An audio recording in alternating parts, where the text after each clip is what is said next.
Well, good afternoon to everyone attending the presentation of Professor Martinez, to whom I kindly welcome here to this international seminar series for the Masters at Javeriana University. Professor Martinez, he is born in Mexico, and he's been an assistant professor of the University of California, Davis since 2016. He's got a master's at Georgia Tech at the same university. He developed a Ph.D. and he had a postdoctoral work at Georgia Tech starting in 2016. His PhD thesis has a title Multi-Scale Studies of Particulate Continuum Interface Systems under Axial and Torsional Loading Conditions. And he is with us today to share what you can read right there, but in brief words, it's the problem of scale on the model or the modeling of soil behavior. So welcome everyone, and Professor Martinez, thanks, and please have a go. Thank you. Gracias, Federico, y a todos por la invitación. El seminario se los voy a dar en inglés porque si se los doy en español yo creo que no me entiendo ni yo solo. Pero bueno, entonces se los voy a dar en inglés, pero bueno, en fin. The title of my presentation is Soil Structure Interface Behavior Across the Scales. On the role of loading conditions, surface roughness form, and shearing rate. And most of this work is after my PhD, although probably the first third of my presentation comes from my PhD work as well. Here's an outline of my presentation. I'm gonna start with an introduction and motivation briefly. Then I'm going to move into the first topic, which is the loading conditions on soil structure interface interactions, and so the effect of that. Then I'm going to move into the effect of surface roughness form, also on soil structure interface behavior. Then the next and last topic is the effect of the shearing rate and how that affects drainage conditions. And then I'm going to finish with some implications on practice and some brief conclusions. And so I wanted to start with just an introduction of myself and where I come from. I'm from Monterrey. I was born and raised there until I was 18. And then at that point, I moved to Mississippi, to Jackson State University, where I started college. Then after 2 years, I transferred to the University of Texas at Austin. That's where I finished my university studies. And then after that, I started my master's at Georgia Tech in Atlanta. And that's where I met Joan, Professor Larraondo. Then after my master's, I continued there with my PhD. And then after the PhD, continued with a brief postdoc. And then last year, I came to Davis, California, to the University of California here. And I'm on my second year here. And so this is kind of what I've done for the last 12 years, or where I've been moving around. What motivates my research in a big picture, kind of broader sense, are three concepts as they relate to geotechnical engineering. In terms of efficiency, I'm interested in developing geotechnical structures that have enhanced capacity or greater capacity. And the example I have here is pile group that's being installed at a port facility. And so kind of the question here is to ask, can we reach the same capacity, but say with a fewer number of piles? There's probably over 100 piles being installed over here. And so if we can reach the same capacity with less number of piles, then that speaks for a more efficient design. We would save cost and also save materials and energy, which relates to sustainability as well. Something else, I'm not that directly doing research on energy piles, but I think it's really interesting on how we can start using, again, our geotechnical structures for different functions. And so energy piles are deep foundations that we can also use to extract heat from the ground that then we can use to regulate the temperature in the building. And so that's also a very interesting interface problem, because now we have the soil and the foundation, and then we have temperature loading that's taking place there.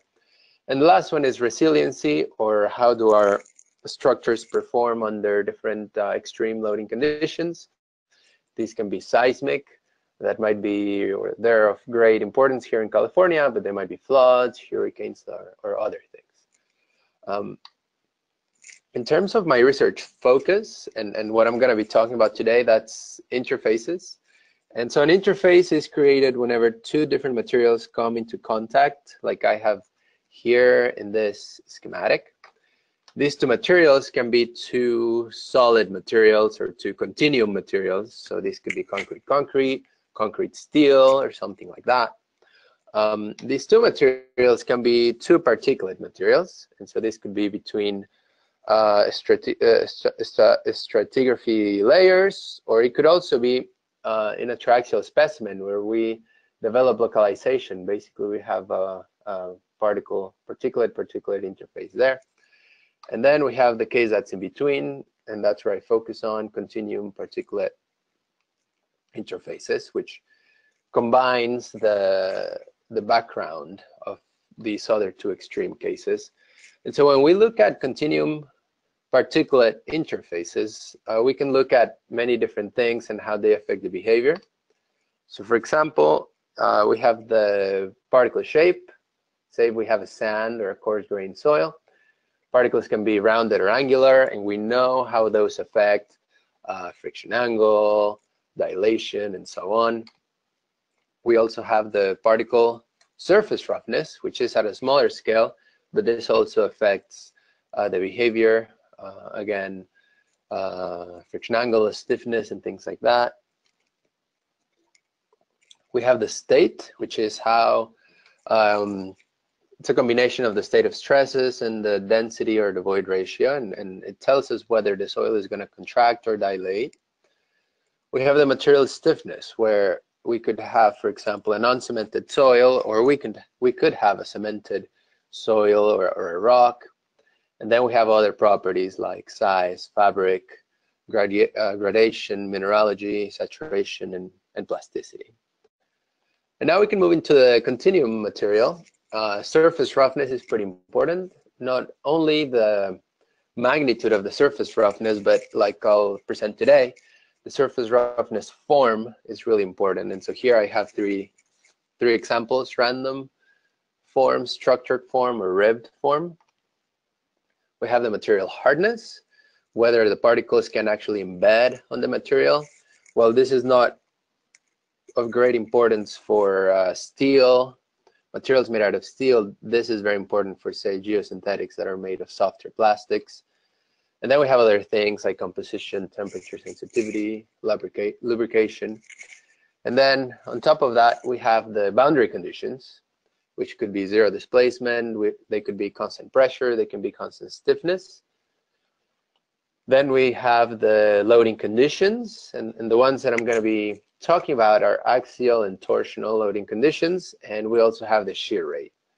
And then we have whether the loading conditions are cyclic or monotonic. My seminar today only focuses on monotonic behavior, although we have also done work with cyclic, but today I'm only going to talk about the monotonic behavior. And so to do this research, we can take different approaches. We can use, or we can study the global behavior. This is, for example, if we look at stress, strain relationships, or volume change relationships with strain. We can take a particle level behavior when we study the microstructure, how are the particles arranged and how that affects what we measure. And we can also study localization phenomena. And really, it's the links between these two that lets us gain understanding of what's happening at the particle level. And then with those links, use that to explain what we're observing. This can be what we observe from laboratory tests or what we observe the behavior of our overall structure in the field. The research tools that I'm going to be talking about today are 3, and so I kind of wanted to be really clear about this at the beginning because I'm going to go from one to the other. And so part of my experimental work has been using this axisymmetric device, which basically is a small calibration chamber where we can place this. You can think of it as a model pile, and then we can place it in there, and then we place the soil around it. And so on this model pile or surface, we can change the surface, so we can change the surface roughness, and we use what we call sleeves for this. Then we place the soil around it, and so we're not actually simulating penetration here. We're doing wish in place, and so we put first the model pile with the sleeve, and then we put the sand around it, and then we apply a constant normal stress lateral boundary condition here. And so with this, we can do basically 2 things.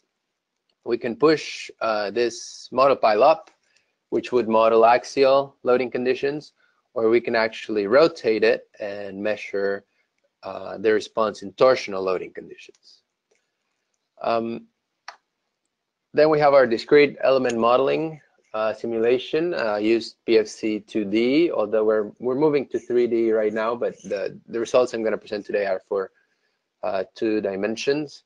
The model you see here, you can think of it of a slice of this chamber in say X and Y coordinates.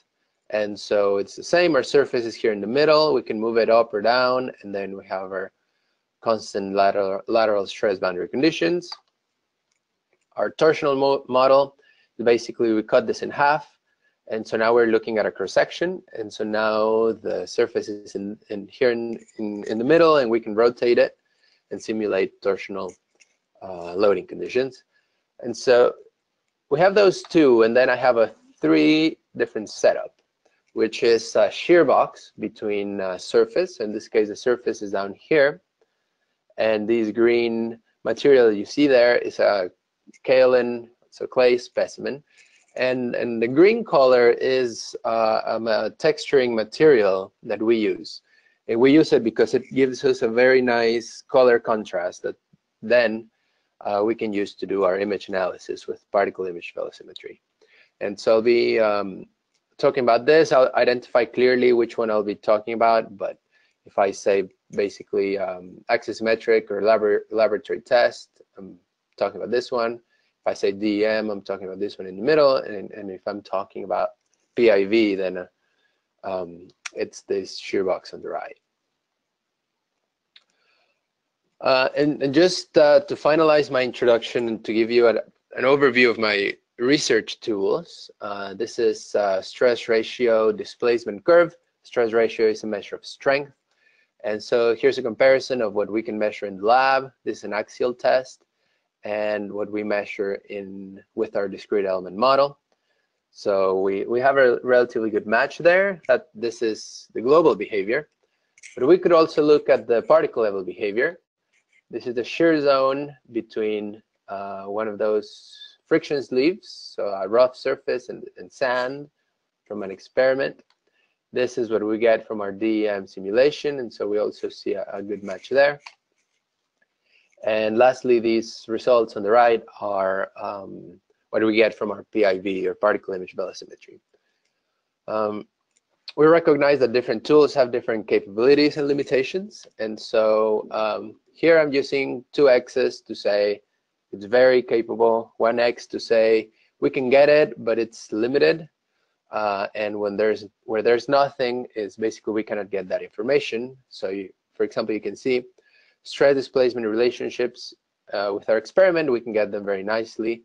Shear zones and volume changes, we can get them, but only at the very end of the test. That's why we can get that, but it's not continuous.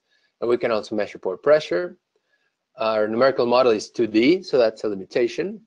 But what we liked about it is that we can get particle trajectories, particle rotation, and particle sliding, internal loading conditions, and microstructure, which we cannot get from our experiment or from our PIV. And basically, the PIV is similar to the experiment, but it gives us just a better tracking of shear zones and volumetric changes.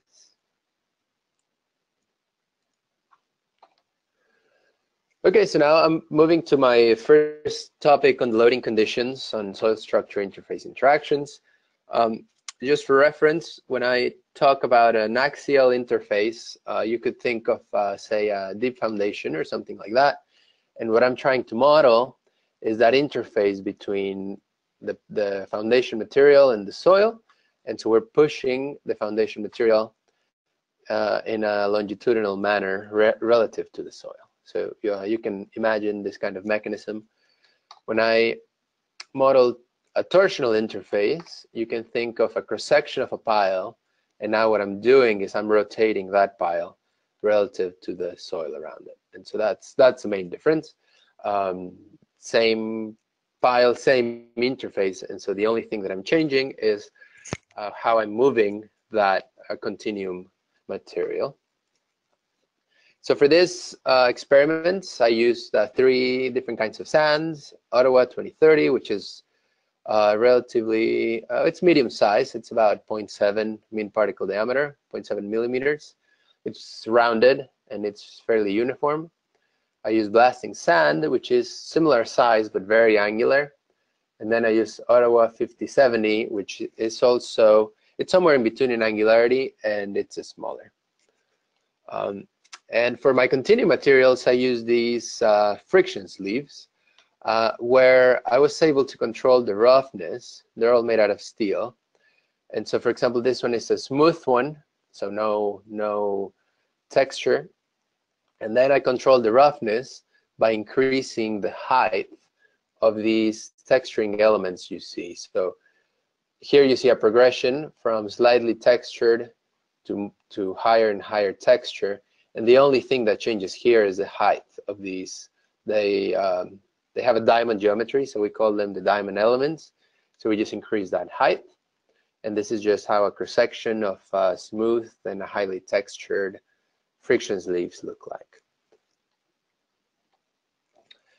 So moving on to some results. These are results of axial tests. And the y-axis is stress ratio, again, which is a measure of shear strength as a function of displacement. And so what we did here is we basically ran the same test, but we just changed the surface roughness of the friction sleeve, and we see a very clear trend of increasing roughness. We mobilize larger strength. This is smooth, and then 0.25, this millimeters, that's the height of those diamonds, all the way to 2. So we see these very important effect here. And then when we move to the torsional tests, we see a similar trend of increasing strength with increasing surface roughness, but we start seeing some differences. For example, torsional shear gives us a much larger strain softening that we don't see here for the axial tests, and also the peak strengths are larger. So we're starting to see some differences. This is the peak stress ratio. So again, peak strength as a function now of surface roughness. And so this is for the Ottawa 2030 sand, which is relatively well-rounded. And we see that the peak strength is similar for both torsional and axial. It increases fast at the beginning, and then it seems to level off a little bit. However, when we test the blasting sand, which is the angular sand, we see a very clear difference where torsional shear mobilizes larger strength. Again, this is the same sand, the same density, the same confining stress, and the only thing we're changing is how we're loading the sand. And so there's definitely a strong effect here. And so we want to understand why that's the case. And so again, this is a picture of those friction sleeves that we use, and these are the mobilized peak stress ratios.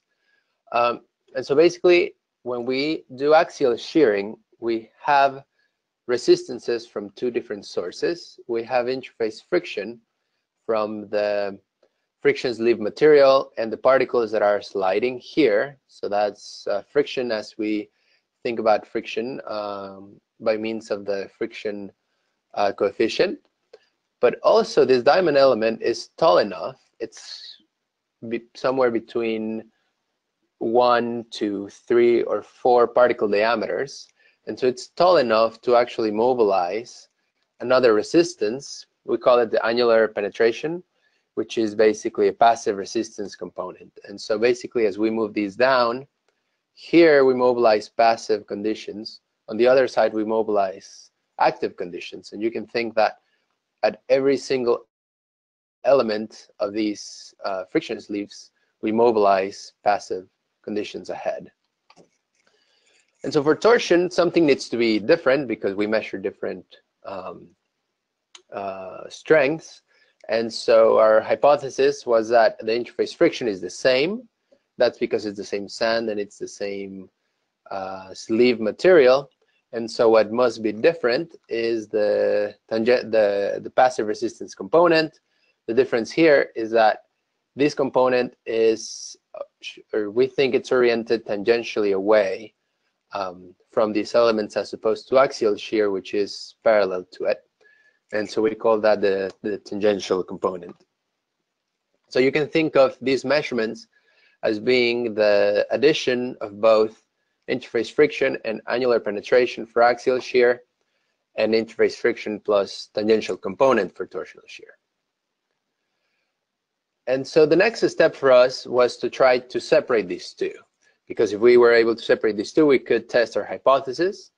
And so we did that by using this partially textured sleeves. So for axial tests, we had a fully textured sleeve, then a sleeve with only 4 rows of diamonds, and then a sleeve with only 2 rows of diamonds.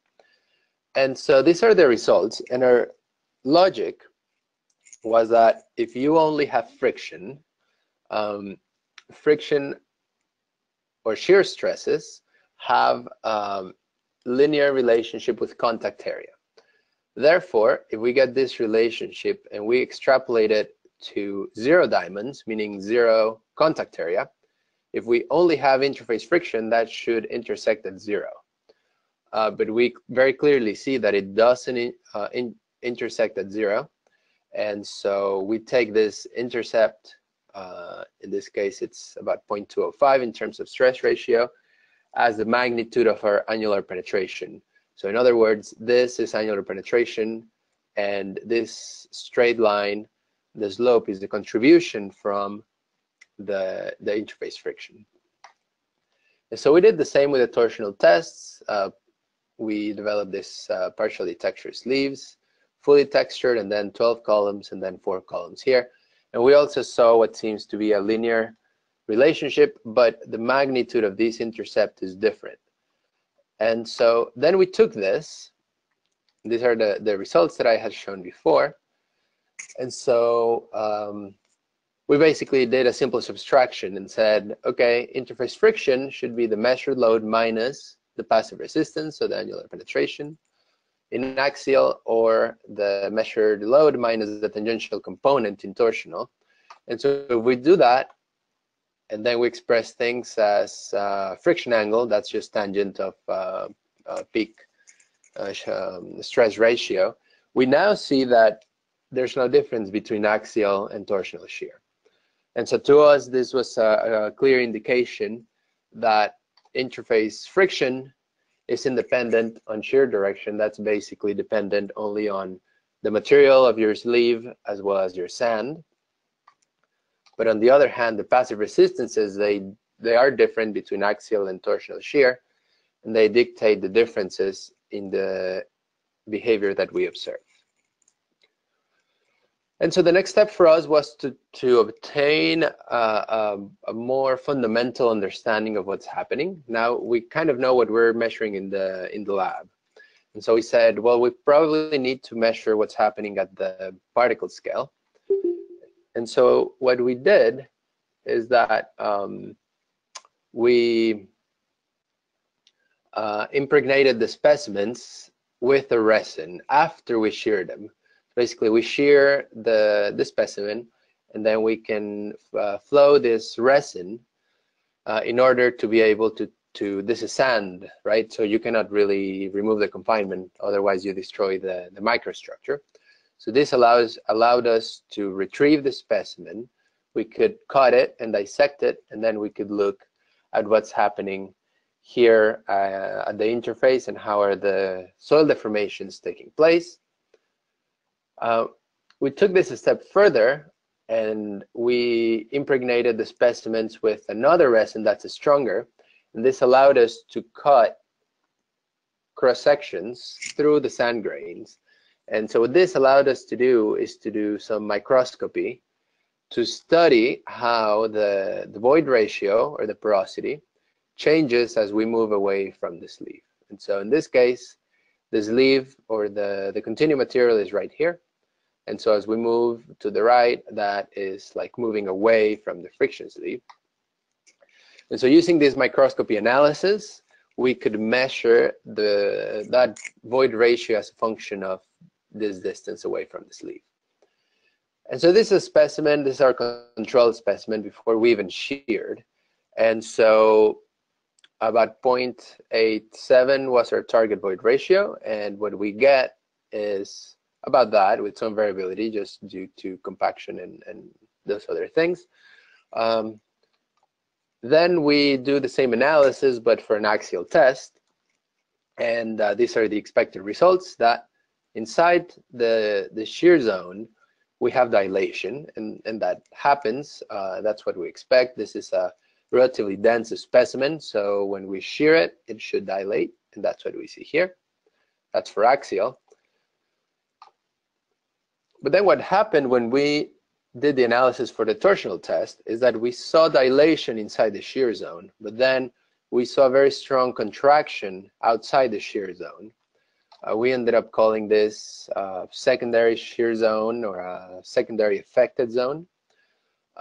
We can see that axial shearing does have a very small contraction zone over here, but by far torsional shearing affected this to a much larger magnitude and also to a longer extent, all the way to about 20 millimeters. And so now we're seeing at the micro scale how changing loading conditions also changes how the soil deforms. And so then we move to the EM, because there's a limit to what we can measure in the lab in terms of scale. And so what we thought was that, okay, in axial shearing, probably what the particles are moving what the particles are doing is that they're moving parallel to the friction sleeve. In other words, we move the friction sleeve down, and so the particles should also move down. And so we went to our DM model, and we looked at particles inside the shear zone, and that's what we saw. This plot is horizontal displacement of the particles and vertical displacement of the particles, and this red arrow is the trajectory of the sleeve. Naturally, it moves vertically down. So what we saw was all of these gray lines. They're a little bit erratic, but that's what we would expect for how the particles move. But by far, they follow the same direction as the friction sleeve, which is vertically down. And so we thought, okay, maybe there's something different in torsional shear. Our hypothesis was that since this tangential component we think acts tangentially away, it's going to tend to push the particles away from the sleeve. And so again, we went into our DM model, and we tracked how the particles were moving. And here, the red line is the sleeve trajectory. It's basically a circle because the sleeve is a cylinder. But what we saw was that, in fact, the particles move not parallel to the sleeve, but they move in trajectories that have a larger diameter. And so what's happening here, and this is an example of how a particle that might start here can move further away, therefore compacting the particles that are over here, and that's that compression we see. If we take this a little bit further, we know that axial shearing disturbs a volume of soil that has a diameter of 9 millimeters. whereas torsional shearing disturbs a volume that has a diameter of 20 millimeters. If we take that ratio, that's 800%. So in other words, torsional shearing disturbs 8 times more soil than axial shearing. And in addition to that, as we had seen before, torsional shearing induces dilation and contraction, and that contraction, again, it's a lot stronger for torsional shearing. And so we decided to take this a little bit further and to see what's happening. And so what we did is that in the laboratory, we tested different materials and materials of different angularity. So all the way from glass beads, rounded sand, sub-rounded sand, all the way to angular sand. And this is what we saw, was that the strength for axial shearing increased, but then it leveled off. What this meant is that at some point you can keep increasing the soil angularity and nothing really changes in terms of strength. On the other hand, torsional shearing keep increasing a lot more than axial shearing. And so then we were wondering, okay, what's happening? And so we went to our DM model and we started tracking how much were particles rotating. And this comes from the fact that when you're shearing soil, the particles can either rotate or they can either slip relative to other particles, or they can just not do anything if those resistances are large enough. And so here what we measured was that during axial shearing, most of the particles were not rotating too much. The mean particle rotation was about 15 degrees. But what we saw for our torsional shearing was that the rotations were a lot larger rotations, all the way to 500, 600 degrees. And the mean was a lot larger with 115 degrees. And so what's happening, and conceptually, is like this. It's like two gears that are in contact. And so this large gear is the friction sleeve that, as it rotates, it transfers angular displacement to the particles, which are the little gear. And so these interactions happen a lot more in torsional shearing. Increasing particle angularity results in increasing interlocking. And so that's why torsional shearing is more sensitive to particle shape. So the next thing we wanted to do was to look at what happens now with particle roughness. And for us, particle roughness was important because that basically tells you how much force is required to induce slippage. And so we were able to do this in DEM because we can change the particle friction coefficient, which is similar to changing the particle roughness in real life. And so what we saw here was that axial shearing increased at a faster rate and went to a larger strength up here as opposed to torsional shear. And so here we see that particle roughness or interparticle friction is more important in axial shear. And we complemented these results with measurements of the fraction of contacts that are sliding relative to each other. And you can conceptually think of two blocks slipping relative to each other like this. And so what these results are telling us is that axial shearing induces this failure mechanism at the particle contacts a lot more, or more frequently, than torsional shearing. And thus it makes sense that the strength of axial interfaces is more sensitive to that. And so some conclusions for this part. We saw that the passive resistances are different for axial and torsional shear. On the other hand, the interface friction was the same. So the interface friction was independent of loading condition. The volume disturbed by torsional shear was much larger than for axial shear. Torsional shearing induced more particle rotations, but on the other hand, axial shearing induced more particle-particle slippage. And so that's it for this section. The other aspect that I want to talk about today is the influence of surface roughness form. And most of these come from laboratory experiments and a little bit from DEM. And so we tested 4 different surfaces. One was a smooth sleeve, and so you can, the profile looks like this, pretty flat. We have our diamond sleeves, which we called structured roughness. We call them structured because they follow this periodic structure. Then we have sleeves that we wrapped with sandpaper. And so we call these the random roughness form because the profiles are random and non-periodic, you can see here.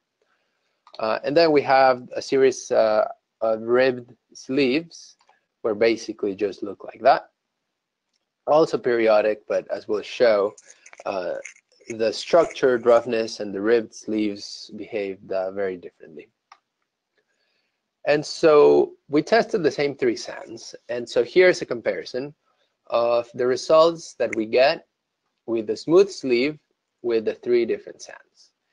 We know that blasting sand is a more angular, followed by the 5070 and then by 2030. But when we have a smooth sleeve, we don't really get too much of a difference. And that is because we're not really engaging the sand too much. Basically what's happening is that the interface, it's just slipping. So the steel is slipping relative to the sand without shearing the sand too much. With the diamond sleeve, we see a clear effect of angularity, where blasting sand, or the angular sand, mobilizes larger strength, followed by Ottawa 5070, and then followed by Ottawa 2030, which is the more rounded one. And we see similar results for the sandpaper sleeves and for the ribbed sleeves, where angular sand mobilized larger strength. So we know with these 3, we're actually engaging the sand and we're shearing it, and we see that effect. So what we think is happening here is that when we have a random surface, especially if this surface has a large, the asperities are tall, what can happen is that particles get trapped in between these asperities. So particles can get trapped there and trapped there. And so what happens is that when the particles get trapped, then you end up with a sand-sand interface. You have an interface that has trapped particles down here, and then you have the sand particles that are not trapped up here, so you're actually creating a sand-sand interface in this case, and that's what we call clogging. On the other hand, the structured surface doesn't clog and is able to mobilize both that interface friction as well as the passive resistance that I described before. And we see that very clearly from the results. These black triangles are from the random roughness. So we see it first increases very fast, but then at some point it doesn't matter how much we increase the surface roughness, the strength doesn't keep increasing. And that's because this is the friction angle that's equivalent to the friction angle of the sand, the internal friction angle of the sand. Again, we're creating a sand-sand interface. The ribbed sleeve, we only had 1 sleeve, but it fell right there. So we think it's also clogging. But on the other hand, the structured surfaces kept increasing with increasing surface roughness. And so what we did next is use that same relationship with partially textured sleeves, and we got that magnitude of the passive resistances. And now if we correct our results, we see that the interface friction is pretty much the same, and so this remains constant. And so that tells us that this difference that we observed over here comes from those passive resistances that this structured surfaces can mobilize. And like I'll mention in a little bit, this is good because this means that we can design interfaces that have these friction angles, say 50 degrees, as opposed to the previous belief that the interface friction angle of the actual soil was limiting. And so now we're seeing that we can actually get more out of the interface. We followed a similar procedure where we looked at the deformations. After we tested, we impregnate with resin. And so this is what happens after you shear 60 millimeters against a smooth sleeve. So in other words, nothing much happens. This surface moved to the right 60 millimeters and it did not engage the sand up here at all. And we use this colored sand layers just to get a sense of the deformation. This is the structured surface, and now we see a very well-developed shear zone. And the shear zone length, which is this distance, or how much the soil within the shear zone got deformed, that was about 15% of those 60 millimeters that we displaced the sleeve. This is a picture for the sandpaper sleeve. Now we see the indication of clogging, meaning that the sand was sheared for a magnitude that was about 77% of the sleeve displacement. So this is telling us that we do have that clogging behavior. And this is the ribbed interface, and we also see that the shear zone is long, about 63% of the sleeve displacement. And so we think that we also get clogging with these kinds of surfaces.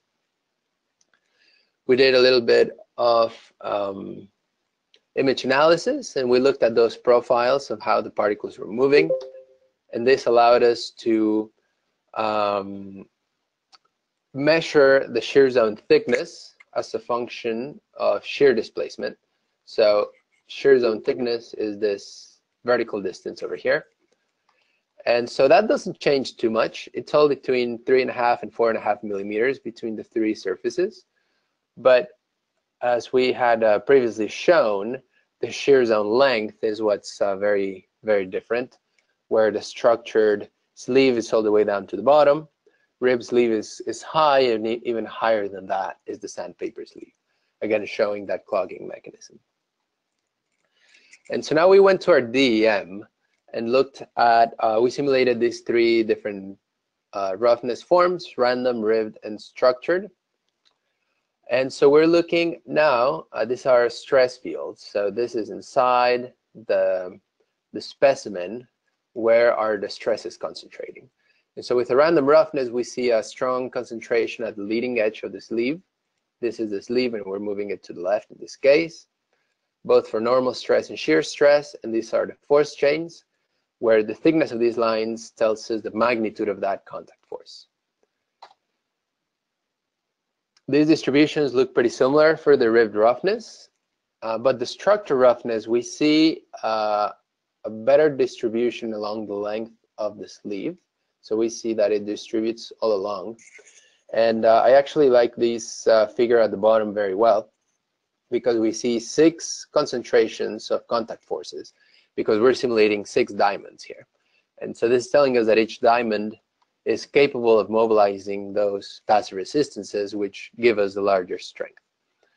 And this is getting a little bit into what's happening at the microscale. These are polar histograms. Basically, this one on the left is the distribution of the contacts. So this is telling us that as a function of degrees, so 0 degrees is horizontal, where 90 degrees is vertical, how many contacts we have in all of those directions. And so this tells us that we have a fairly isotropic distribution, or a fabric. The normal contact forces, we have more in the vertical direction. This makes sense because our boundary conditions are constant stress in the vertical direction. More in the vertical, so this is our major principal stress direction. Horizontal, we have K0 conditions, and so this is our minor principal stress direction. So these are initial conditions. What we did next is we sheared. And so when we sheared with the random and the ribbed roughness, we saw that this distribution of normal contact forces, it became more anisotropic, and it rotated. It rotated for an amount of about 45 degrees.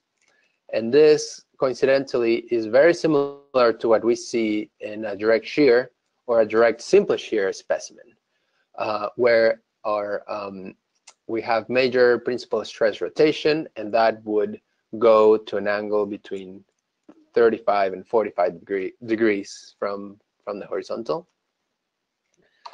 On the other hand, when we look at those results from the structure roughness, we see a much smaller rotation of about 25 degrees. And so what that's telling us is that the loading conditions within the soil are somewhere in between a direct shear test and an odometer, where an odometer, we're basically only loading the soil in compression. In direct shear, we have mostly shear. And so what's happening when we have this structure roughness is that loading conditions are somewhere between shear and compression. And that's basically the effect of those passive resistances that we've talked about. And so this is the conclusion. The random and riv roughnesses mobilize only interface friction. The structured surfaces mobilize interface friction and passive resistances. The random and riv surfaces clog, and they behave like sand-sand interface. And the loading conditions induced by the structure roughness are composed of both shear and compression components. And I'm going to move to my last topic. It's probably the shorter one. And now I'm changing gears because I've been talking about sand, but now these tests are on clays. So now we have to think more about drainage conditions and less perhaps about particle shape and those kinds of things. And so this is the theoretical relationship between the shear strength of a clay as a function of the shearing rate, or how fast are we are shearing that clay. And so if we shear it very slow, we'll mobilize drain conditions. As we keep increasing that shearing velocity, we go into partially drained conditions where we have both drainage as well as consolidation, or partial consolidation taking place. And if we go very fast, we go into undrained. Some soils, or some clays, or most clays actually, they have rate effects of when we go very fast, we actually see another increase or decrease here on the strength, and that comes from thixotropy, but I'm not going to address that. I'm just going to address the effects of drainage as a function of shear rate. And our methods and materials, we have this shear box setup where that's our shear box. We apply a normal load, and then we apply our horizontal load. And over here, we have a clear glass window where we can take pictures of the specimen as it deforms. We use kaolin clay, which is mostly kaolinite, a liquid limit of about 60%. We texture the surface of the clay, which we believe doesn't have an effect on the results we get, and allows us to track the deformations on that plane. The drainage conditions, we control those by changing how fast we're shearing. So we can go from drained to partially drained to undrained by changing how fast we shear. And we went from 0.004 millimeters per minute all the way to 4. And we tested 3 different surfaces, basically smooth, medium, and rough. And so just a brief overview on PIV. This is basically how it works. It takes an image, and then it divides the image into patches, like you see here. Then it goes to the next image, and it finds the same patch on the next image. And so basically, it does a cross-correlation computation where it tries to find the same patch on the next image. So say the next image could have been taken after a second or after a minute. And so we get this cross-correlation field where the field gets the maximum, where the field gets the peak, or close to a perfect cross-correlation. That is the new location of that patch. And then there's a series of interpolations to obtain a better resolution there. And so basically then the position between, the difference in positions between the original location of the patch and the new location of the patch becomes the displacement of the patch. And we use GeoPIV, RG. It's the new version of GeoPIV developed by White and his collaborators. And we really like this one because it allows for patch deformations where these patches can get taller and shorter, and they can rotate, and they can deform in shear as well, and it accounts for that. And so now we're moving into the results. These are interface shear tests as a function of shearing velocity. This is for a rough surface. And so basically what happens is that if we shear slowly, we're basically mobilizing drain conditions. And as we increase that velocity, the mobilized stresses decrease progressively. And that is because we are shearing fast enough for the pore pressures not to dissipate. And so again, this is very slow all the way here. And the weakest test was the one that we sheared at a faster rate. We also tracked volumetric changes, and so we see clear indications of that here. If we shear slow, we have a lot of volumetric changes. And so as we shear faster and faster, we get less and less volumetric changes because we don't let the consolidation process to take place. Same results, but for the medium rough surface. Here we can see clearly the effect of surface roughness, where a rough surface mobilizes larger strength, and also it induces larger volumetric changes. These are normally consolidated clays. So then we wanted to see what happens if we test over-consolidated clays. And so these agreed with the understanding of clay behavior, where now the trend was opposite. As we sheared faster and faster, the strength increased. And that is because we mobilized negative pore pressures. And so if we sheared slow, no excess pore pressures were developed. If we sheared very fast, we had negative excess pore pressures, which increased the effective stress within the soil. And so we saw that both for rough surface and medium rough surface, and the volumetric changes were now basically in dilation. Again, if we sheared slow, we got a lot of dilation. If we sheared fast, we didn't get too much. And so now we're interested in understanding what happens as we change the velocity. This is a summary of the results, peak stress ratio as a function of shear velocity. And we're able to fit this relationship that was developed by both Petty and White, and it looks very good. These are the normally consolidated clays. We basically changed the sign to a positive, and now we were also able to fit over consolidated clays. And so now what we did is we plotted this as a function of normalized peak shear strength, where we normalized by the drained shear strength, and so that now we could collapse the y-axis. And so this is what we get. And so what this is telling us is that the drainage conditions change as we change the surface roughness, which confused us at the beginning, to be honest, because we're shearing the same soil, say at the same speed. And so if you were to look at these points, for example, this tells us that if it's a rough test, then it's drained. But if it's a medium rough or a smooth rough, it's somewhere in the partially drained conditions. And so this confused us a little bit. The ratio of velocities from that to that is about 3 to 3.5, meaning we need to shear 3 to 3.5 times faster when our surface is rough to get the same drainage conditions. And so we looked at PIV, and then we looked at how the soil was deforming. And so we characterized the shear zone thickness, which is that vertical distance. We characterized the shear zone length, which is how much the soil is deforming there. And so we calculated a shear strain rate. For the rough, it was about 1.27.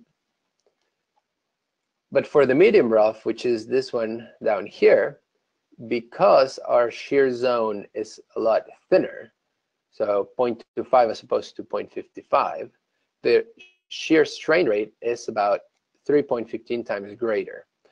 And so what this is telling us is that even though we are displacing that surface at the same time, we see a clear effect of the roughness, where if it becomes thicker, the shear strain rate reduces, and that affects the drainage conditions that we see. And these are basically results from the PIV, and I'll skip this in the interest of time. But anyways, the conclusions of this section is that as we shear faster, the effect depends on the OCR. If it's normally consolidated, we get a decrease in strength with increasing shearing velocity. If it's over consolidated, the strength actually increases. We see an influence of the roughness as we expected. However, the roughness also influenced drainage conditions, which is something that we did not expect. And this is explained by the geometry of the shear zone. And now moving into the implications and conclusions. In terms of the loading conditions, I think this has clear implications on how our interfaces transfer load to the soil. And this might sound a little bit weird, but all or most of our elements transfer load in an axial interface. And so here the question is, can we develop a system that now transfers load in a torsional manner, which we have shown that for certain soils gives us a larger strength. We also talked about the volumetric changes and how we can have both contraction and dilation in the same soil caused by the same process. And so we kind of have to question ourselves, is the shearing process contractive or dilative, or in fact is it both? And it just depends on where is the soil that you're looking at. In terms of the surface roughness form, we saw that passive resistances can be mobilized by interfaces, and the surface roughness can be designed to mobilize larger strength than the internal soil friction angle, and this is that schematic I had. And just running through a very simple calculation as an example, this is the skin friction of a pile, say, effective stress times tangent of the friction angle. If we had something like a rough finish concrete, we would have a friction angle of about 28 degrees. If we had something like the diamond sleeves that I tested, the friction angles I got were about 38 degrees. And so we can get about 25 or actually 50% more strength out of our interface. And I think this is a low-hanging fruit, something that we could do very easily, and we could design how the profile of a roughness looks like to increase the strength past the strength of the soil itself. In terms of the shearing velocity, we got these relationships, and so I think this has implications on over-design versus under-design versus over-design. Whereas if we're working with a clay, we tend to design with undrained parameters. But if the soil is normally consolidated and we take these undrained parameters, we're actually over-designing for drain conditions because it's stronger. But when it's over-consolidated, then it's the opposite. If we design for undrained, we're actually under-designing for our drain conditions here, and we might in fact have a lower strength than we think. And also PIV was really instrumental for us to understand these trends, and so this allowed us to understand that medium roughness or medium rough surfaces induce more deformations. And this is a little bit contradictory to the belief. We tend to believe that increasing roughness shears the soil more intensively, but here we saw actually the opposite. And I just wanted to close with this figure again. There's a lot of things that need to be considered when we're looking at soil structure interfaces, everything that has to do with the soil, but also everything that has to do with the continuum material, as well as what kind of loading conditions we're imposing. And with that, I know I ran a little bit over time, and I apologize for that, but I really appreciate this opportunity, and I'll gladly take any questions that you might have. Thanks so much, Alejandro. I'm going to open now the channel for any questions that people might have in the room, professors. Any of the students? There's a question here, Alejandro.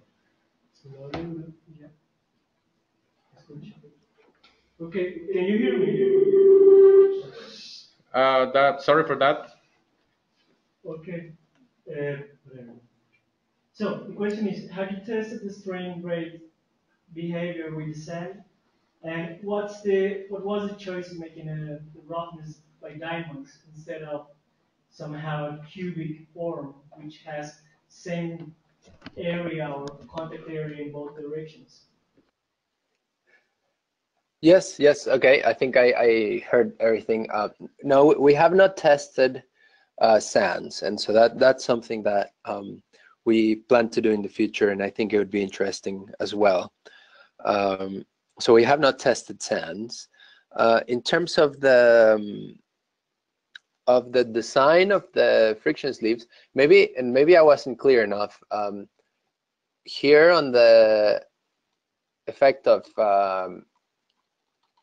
shear velocity, all of these are actually not the diamond sleeves. These are all random type of surfaces. So we did not want to mobilize passive resistances in this case, because we thought if passive resistances are mobilized, that's just going to make things more complex for us to understand. And so let's just go with something random, so a random surface that at most is just going to mobilize the shear strength of the soil. But to answer your question, and let me, yeah, go here. We designed them like this because what we knew is that it's actually the very same reason why we put a tip in front of a CPT as opposed to just having a flat tube. And that's because as we keep pushing something through the soil and we develop those passive resistances, what happens is that you form a plug, or some soil can get trapped in front of one of these elements if it was cubic, like you mentioned. And so we in purpose made it in this diamond shape to force the soil to flow around each element.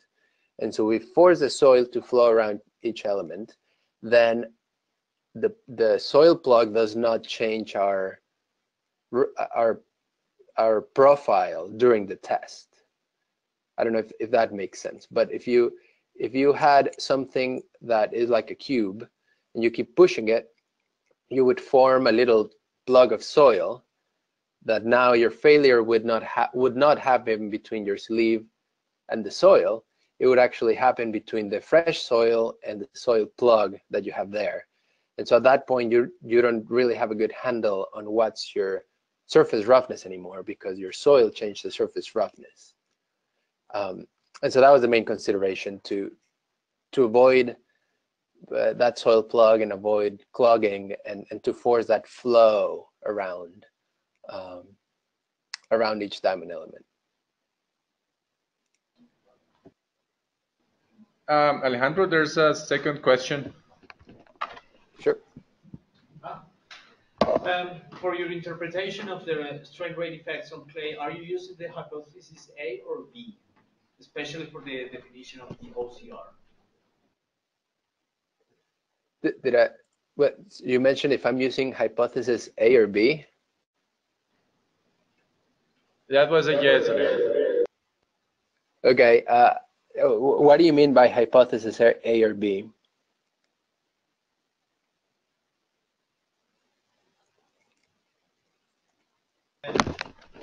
I mean, if you are using for this interpretation the separation of creep effects after the finishing of primary consolidation.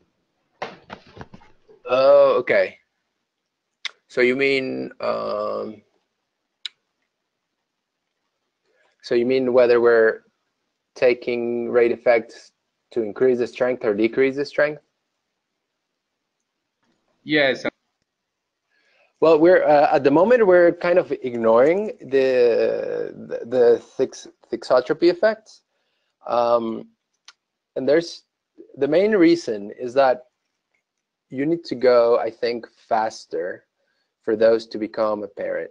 Most of the literature on that, they're shearing at velocities that are perhaps 50 to 1,000 millimeters per minute.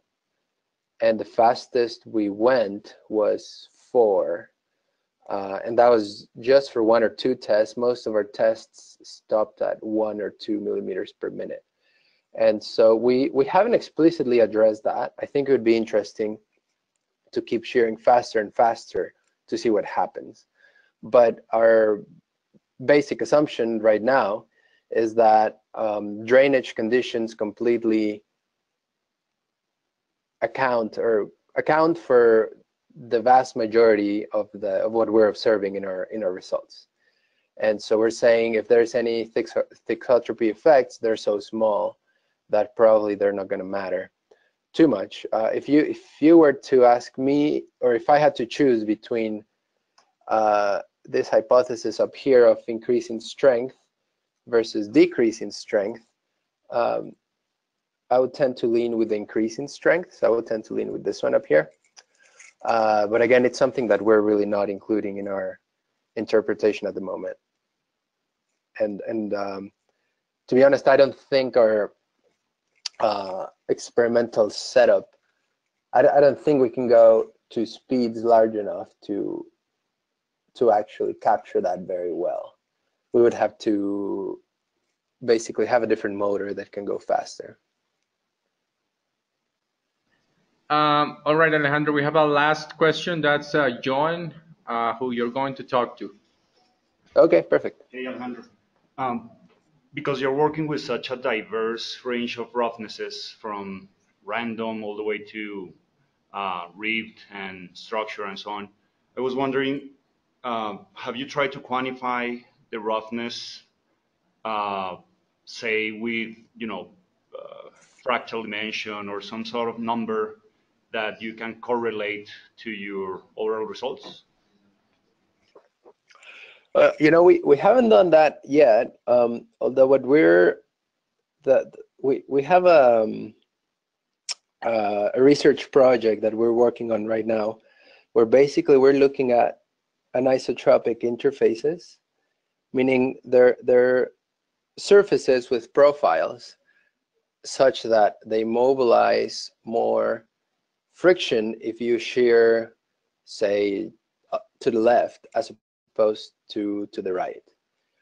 And so that is, considering the fractal dimension, I think is going to be something that's going to be essential for us with this new project. And so I think that the short answer for your question is we have not considered the fractal dimension yet, but it's something that we're planning to do with this new project.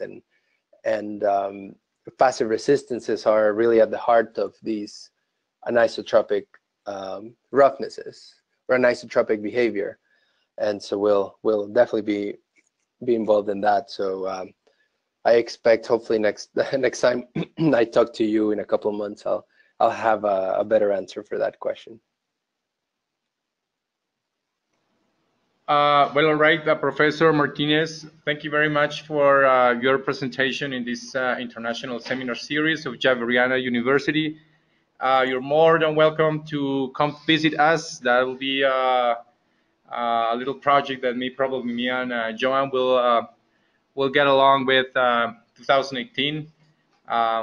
Thanks so much, and have a good day. Bueno, muchas gracias a todos. Un placer tener esta oportunidad y espero poder conocerlos en persona pronto. Gracias. Nos vemos.